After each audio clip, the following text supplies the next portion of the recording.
Okay, now we're at Dimension Practice 3-2. Now this one is going to be a lot of fun. It's actually going to be simple, but it's going to require a little thought and application of the rules of drafting. Okay, so let's take a look at this part. Nothing fantastic on any of the other edges. The part is the part, looking at it from what I would consider the front right here. So what do we say? 1, 2. Yeah, probably going to just be 1, right? Like that's the end. So I'm going to double click on this. Look at this. Very simple. That's 1 inch thick right there. So we know it's a 1 inch thick part. Let's not even waste whatever. So let's go ahead and make sure we resave that because that's an old version right there. Then we're going to go to new and we're approved in this particular case. That's the template that we're working with in here. And let's grab this and we're going to go ahead and drop it in. Now, when I drop it in immediately, this thing is going to be standing up and I don't like that. But that's okay. We'll fix it. So I'm going to go ahead and drop the isometric drawing in, even though it looks like garbage, but we're going to work on that. I'm going to get rid of this 1/4 inch tapped hole thing because I don't like it. And then what I'm going to do is grab this part and rotate it. And I believe 90 degrees is going to do it because it doesn't matter what 90 is. It's going to work out right. Left or right, it doesn't matter. So let's go ahead and close that. That is beautiful. We're going to drag this off to the side. And I got a ton of white space here that I have room for. So let's get this guy bigger. It should just be bigger. It's 1 to 2. So we're going to go to 1 to 1 and see what it looks like.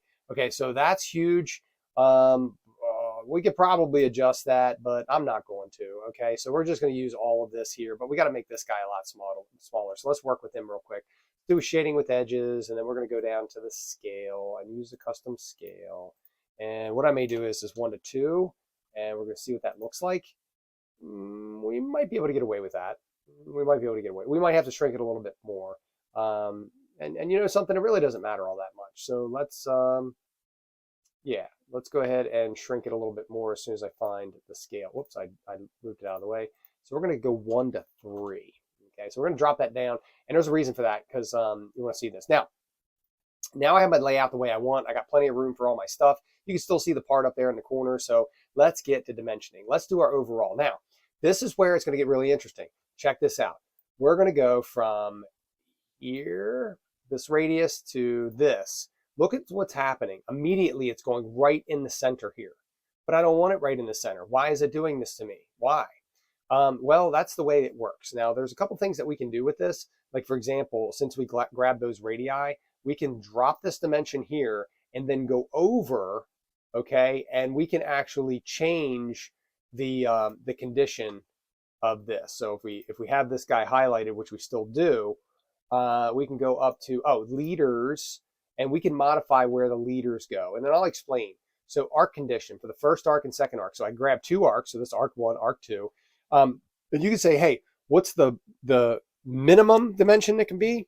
And what's the maximum, or in the center? And it defaults to center. But what we want to do here is we want to go max to max. Look, when I select max, it goes right to the outside.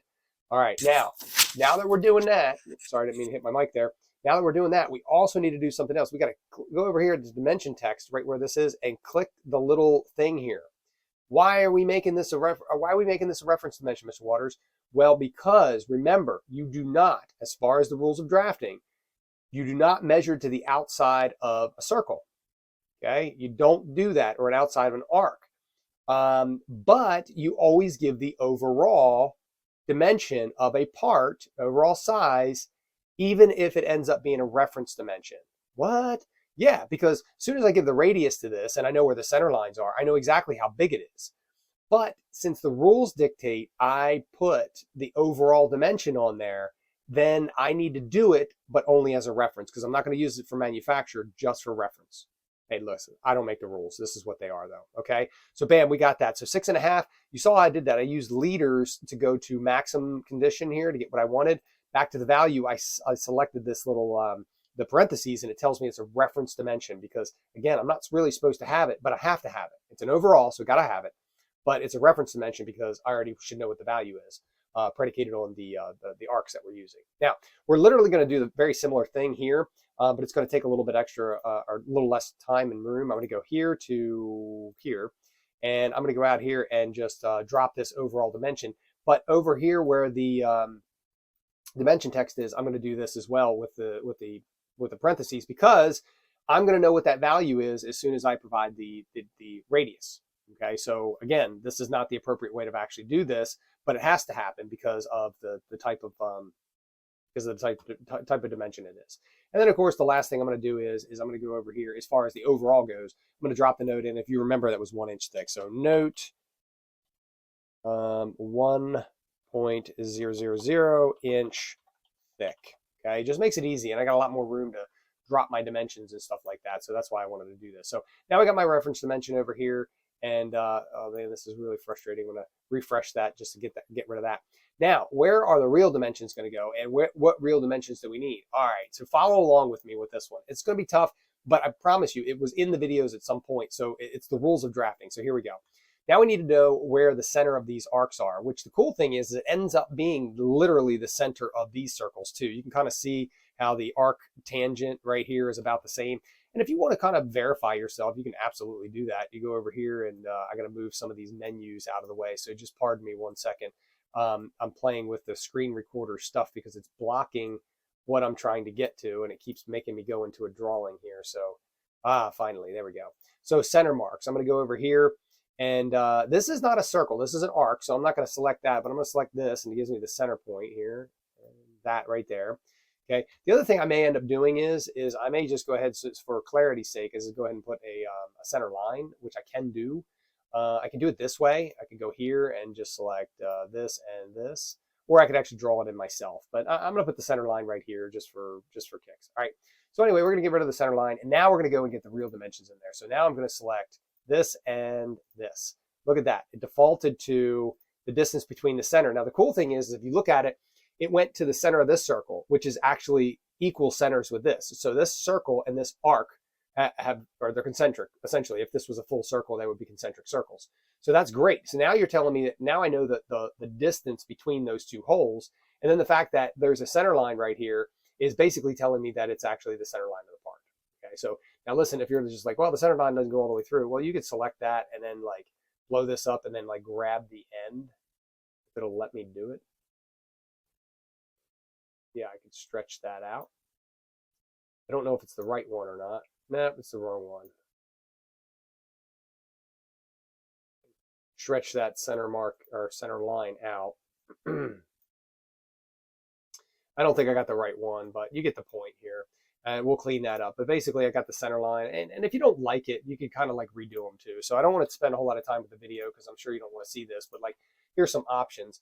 Like I want to go back and do the center mark again. I can do that. Or, you know, I could actually drop that out. Remember, you can go to sketch, go up here, center line. And then like you could just like grab the intersection here and go right over here and grab that intersection right there. And hit the escape key. And I got a center line that goes all the way across the part, which is beautiful. And then I could go back to my annotation and then do center mark and then grab that hole and grab that hole. And I can make it look like that. So now I got a center line.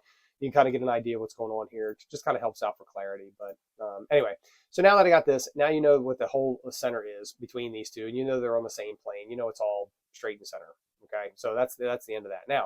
Now you know, because it's on the center, the holes are on the center line, you know that it's an equal distance from here to the top and here to the bottom because it's in the center. There's a center line there. So that kind of helps to indicate the symmetry. So basically, that's all you need to do to locate the holes. So we did the overall, right? You have 1 inch thick, 2.5 inch reference dimension, 6.5 inches reference dimension, 4 inches between the holes. Like you literally located everything. Like believe it or not, like take a look at it. You pause the video. You have literally located everything on here.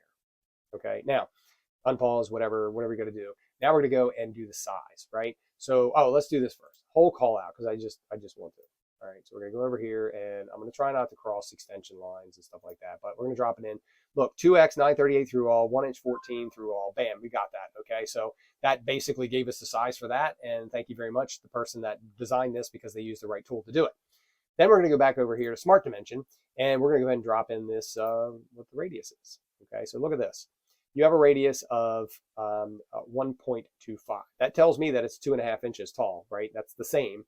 Now listen, if this is 2.5 inch and this is on the same level and all this other stuff, that's gonna be the same. But if you're just like, well, I really want to do this, and it doesn't hurt to do it, but you could do one of these 2x with a space. So look at that, 2x are a 1.250. So with the 1.250, you literally know everything you need to absolutely know about this. So you know from this edge right here into here, it's 1.25 inches. From here to here, it's 1.25 inches, and then 4 inch. Like it doesn't get any simpler than this. Okay. So I'm going to let you stare at this for a little while, and I'm not going to go do any more of this work. We've already done a handful of these things. Make sure that you go ahead and add in the stock size, the material, your name, the date, all that other fun stuff that you know that you need to do. Then you save it, okay, as an SLD DRW, and then you save as a PDF so that I have a nice crisp PDF version of this to turn into your work for D2L.